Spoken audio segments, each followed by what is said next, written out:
Hi everyone, it's me Leslie here with another video. Thank you so much for watching my video and thank you so much for subscribing. Today I'm doing a storytime discussion to talk a little bit about nipping things in the bud as a parent of a young child, more specifically children under the age of 10.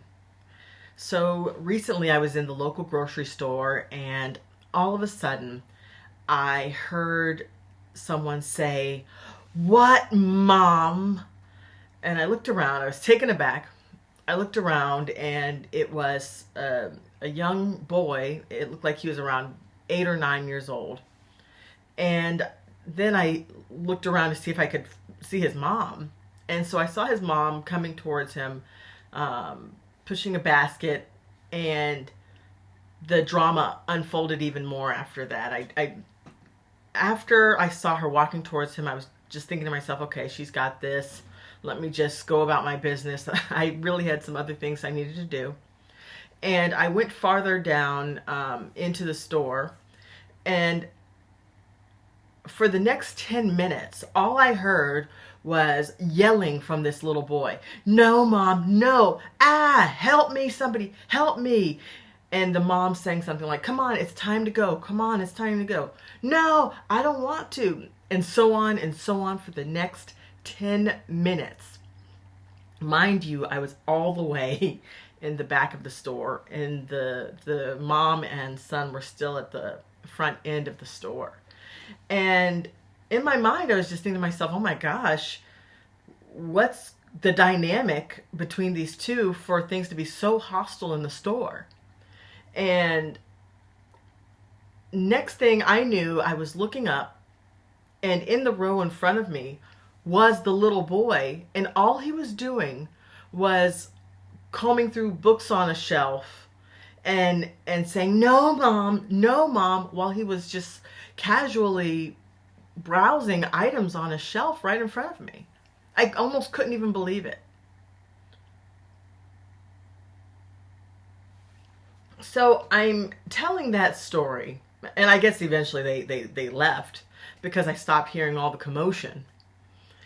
But I'm telling that story, and I've got a lot of other stories that I won't even mention today because I want to emphasize the fact that under the age of 10, that is truly the time to try to mold your child or our children's behavior into something that we deem appropriate for our household. And when children are so young, that is the time when we can truly be influential when it comes to their good behavior or bad behavior. And so I was just wondering, like, what's going on where that little boy believed that it was okay to talk like that to his mom. I'm not even sure if I could handle it from our 4, almost 5-year-old. I don't even think I could handle it. She wouldn't do that. We have laid, I'm no perfect parent by any means, but what I'm trying to get at in this video is we are setting boundaries. And if she crosses the boundary, there has to be a consequence. One of the most difficult times in my life was teaching a kindergarten classroom. The kids were so adorable, and they knew they had me wrapped around their little fingers. And next thing I knew, kids were on the tops of the desks. Kids were throwing papers. Kids were running around. I could not handle that kindergarten class whatsoever. Until one of the teachers finally stepped in, and I was begging for help. One of the teachers finally stepped in and said, "Leslie, you need to take control. And let me give you an example." And so he gave me an example, this teacher, of a method he used. Like he said, give them a worksheet to do, like a coloring page. And when they don't follow your instruction, snatch their paper away. or snatch their pencil away. That will ensure that they know that you are the one in charge of the classroom. And so I tried his method and it definitely worked. And I basically had to just rethink the way I approached children. They are so adorable. They're so cute to me. And with that being said, it's easy to allow children to manipulate us to the point where they can get away with whatever they want. And so it's really important to remember that one day these kids will be teenagers, and one day those children will be adults that we would like to be good citizens in society. Therefore, as adorable as certain things seem when it comes from a, say, 4, 5, 6-year-old, they're not adorable when they become teenagers. Therefore, it's important to nip it in the bud. And I'm talking about that not so good behavior. And when that mom, I feel so bad for her. I wish I could just kind of, I wish I could have helped her in that moment. I mean, I didn't know who she was, and I decided to not interfere. But I did want to have her back. And in a way, I feel like indirectly I do have her back by making this video to anybody who needs to hear about it. If your kid is acting like that, it is time to nip the behavior in the bud, because one day these kids are going to be teens and you don't want any part of that kind of behavior from a teenager who's your size and who knows what they could do. So with the little boy screaming and shouting in the grocery store, that means he's way far gone, right? So maybe at this point they probably even need like intervention, maybe even counseling. But when kids act like that and they don't stop, perhaps it's time to just leave. Take them out of the store, leave. Take them back home. Take their privileges away. They have a tablet, take away the tablet. They have a phone, take away the phone. They have a favorite activity, take that favorite activity away, even though that activity perhaps relieves us a bit at home. Just take away for, it can even be just a couple hours. And maybe that will give you the opportunity to talk to the kid about having better behavior. And so I want to talk about one of my children's books. I don't talk about them nearly enough on my channel, but I am a children's author of positive character books, and positive character meaning books that talk about good behavior. I was teaching English as a second language abroad for several years, and now I'm a mom of 2 girls. I'm an early mom. My daughter, my oldest daughter, isn't even 5 yet, but I have been in the classroom teaching all ages of kids, and so, and I know for a fact that my daughter, she needs to know who's in charge in the house. When she has not so good behavior, we have no problem taking away her tablet, sending her to her room for 5 minutes, and also talking to her about a better way to do things. Or even next time we go to the store, you don't get a treat. You don't get a toy. And then remind them of why they're not getting it. You wanted to go to the playground today. We can't go because of your behavior. And your behavior was XYZ. This is so important to help us not have to deal with, say, an even worse situation when our child becomes a teenager and even into adulthood. It's so important to nip these things in the bud.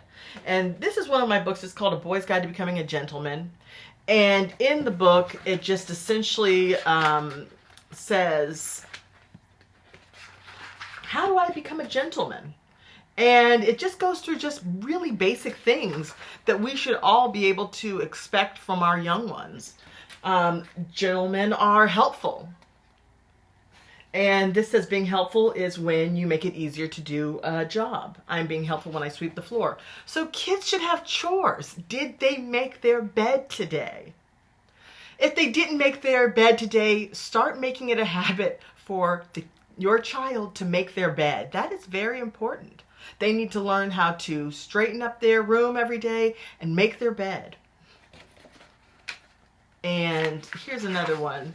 Number 2, gentlemen are creative. Being creative is when you make new things or think of new ideas. I'm being creative when I make a robot. So it's extremely important for our children to have like an outlet, building blocks, Legos, maybe a sandbox, anything that challenges their creativity, gives them a way to use their lateral thinking.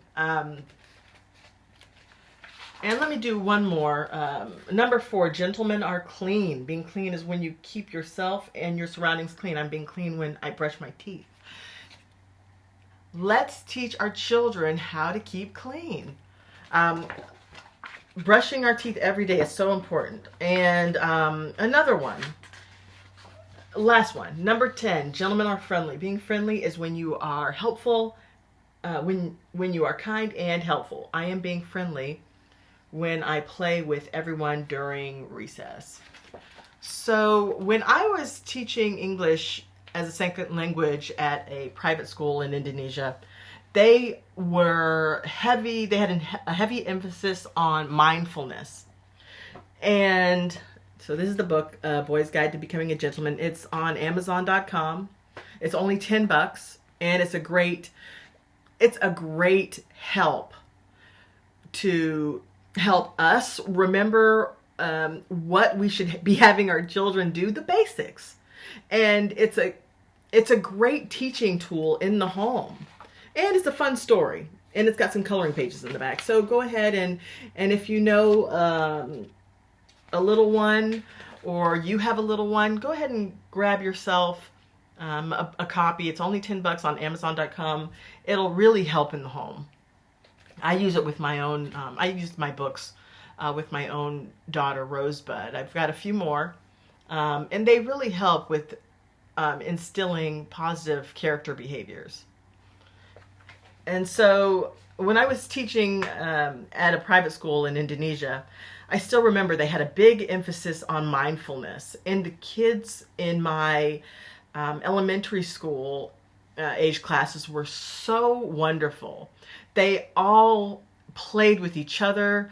They all helped each other out. Everyone had a friend. And ever since I've been back in the U.S. and now that I have a 4-year-old turning 5-year-old, it's been very difficult to see how many kids won't even say hi to each other. Recently, I was at another store, a different store, and there was a little boy looking at some Legos, and my daughter was looking at Legos, and she went up to him and she just said hi, and he just snubbed her 100%, turned his back on her, walked away. And the mom said something like, "Oh, you don't want to say hi?" And the little boy said, "I don't know that kid." And that was the end.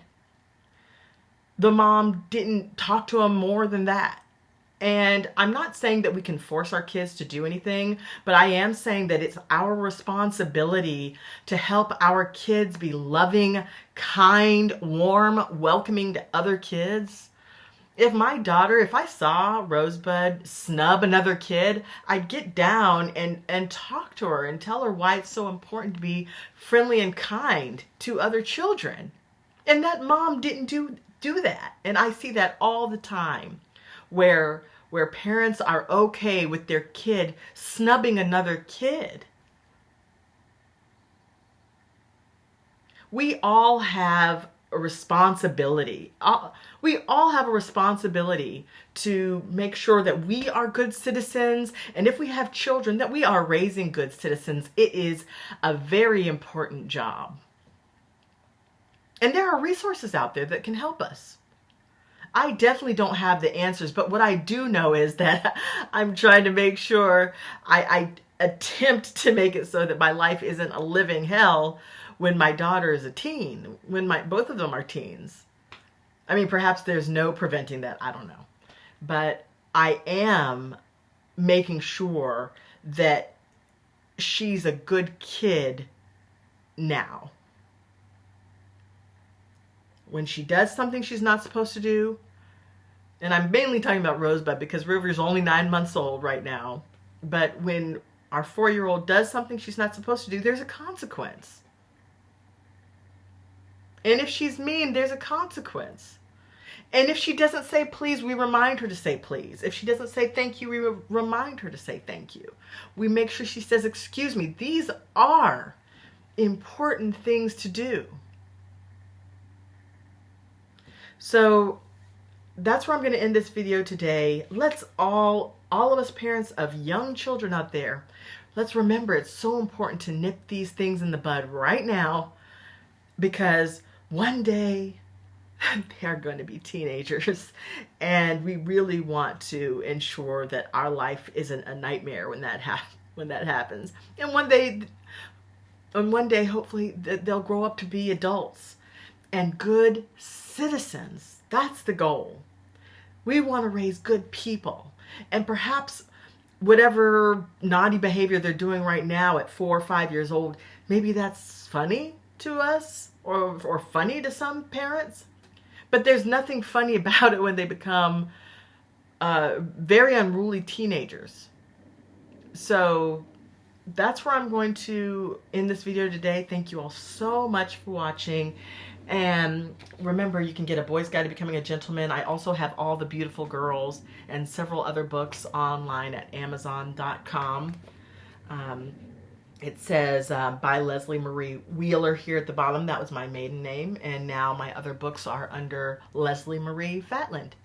So thank you all so much for watching my video. All the books are in the description box. And until next time, bye.